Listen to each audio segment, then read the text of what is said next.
of things that went against you guys in the first half, but he made a bunch of shots. And then obviously in the fourth quarter, he helped you guys close it out with another series of big shots. Well, he's kind of valuable for us pretty much every single day, whether it's him on the basketball floor, doing what he does best, or him off the floor, giving a pointer to one of the younger guys, or just anything in general. He's good to have around from a professionalism standpoint. So we like to have him around. We love that he can shoot the basketball, and when he's open, he needs the basketball.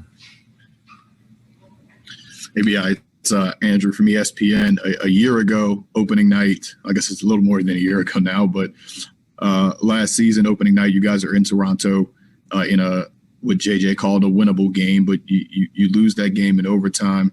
This year, you guys are able to fight back in the third and fourth quarter now.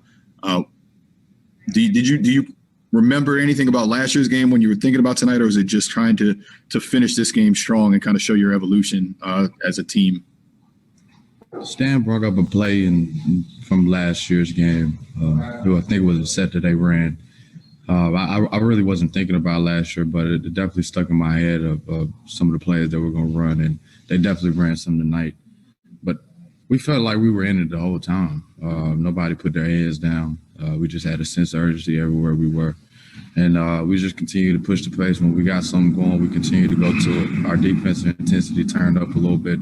Everybody was in their spots, and everybody made everybody better. What's up, BI? This is Will Guillory from The Athletic. Stan mentioned, in the first half, they were crowding you, kind of trying to keep the ball away from you or forcing you to give it up, and you just kind of figured out how to free yourself in the second half.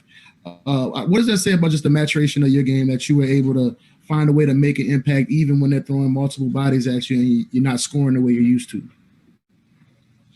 Well, it just tells me that I'm learning the game. And learning the game, playing the game the way it should be played.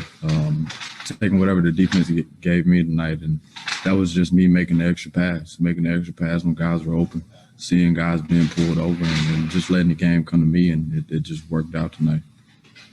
Hey, Brandon, Christian Clark with NOLA.com. You guys held them to 42 points in the second half. Did it feel like in the second half, like, some of the stuff you've been working on in training camp, it was really starting to sink in there? Did you see some of that work you guys been putting in, happen on the court there? I have to go back and look at the film. When you're in the moment, you really can't think about the things, but I know our communication got better on the defensive end in that second half. Offensively, we played at our pace. We attacked the basket first and kicked out for the open shooters. I just think after I don't know how many turnovers we had, but in the second half, we just played hard and then made more smart plays.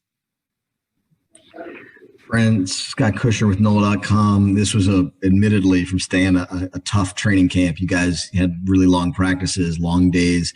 Does it mean more? Is it meaningful to be able to see that get rewarded right away and to know that work is kind of paying off and will pay off? Well, it's a first impression. And we only get one.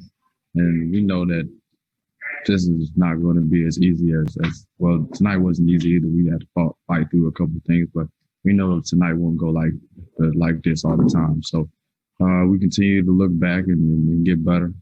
We had a good training camp, but of course we see where we match up with other people and other players. And we just go back and try to get better off this film and look forward to tomorrow.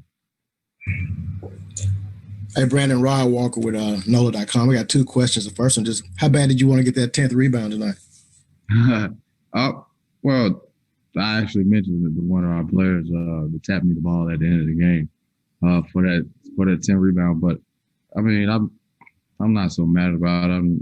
I was just worried about winning the basketball game. As long as everybody is getting into that groove on the basketball floor and they're doing what they do and playing to the best ability, I'm fine with everything. And my second question, I wanted to ask you about playing on Christmas Day. I think you've played on Christmas or had a game every day since you've been every Christmas since you've been in the league. But how special is that for players, and how much do you all look forward to that?